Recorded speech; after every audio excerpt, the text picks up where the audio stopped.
நானே புதுசாக சாமியெல்லாம் கும்பிட்டுட்டு இருந்தா என்னடி அழுகுற? நான் சம்பாரித்து கொடுக்கும்போதே என் பொண்டாட்டி அக்கம் பக்கத்தில் என்னை விட்டு கொடுத்து பேசுவாள். ஆனால் என்னை பெற்ற தாய் நான் ஊதாரியாக சுற்றின காலத்தில் கூட என்னை யார்கிட்டையும் விட்டு கொடுத்து பேசினதில்லை. என் மகனை போல உண்டுமாங்க. அப்படியாப்பட்ட தாய் இன்னைக்கு உசுருக்கு போராடிக்கிட்டு இருக்கியா? அந்த தாய்க்காக நான் சாமியை மட்டும் இல்லை, நான் எதை வேணாலும் நம்ப தயாராக இருக்கேன்.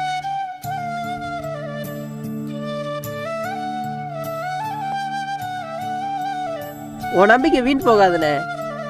நீ அடிக்கடி சொல்லுவேல மனுஷனை மனுஷன் தான்டா காப்பாற்றணும்னு. இன்னைக்கு கல்லா இருக்க சாமியெல்லாம் ஒரு காலத்தில் மனுஷங்களா வாழ்ந்தவங்க தானே. கண்டிப்பாக உங்கள் அம்மாவை காப்பாற்றிடுவாங்கண்ணே. நீ எதுக்கும் கவலைப்படாதண்ணே.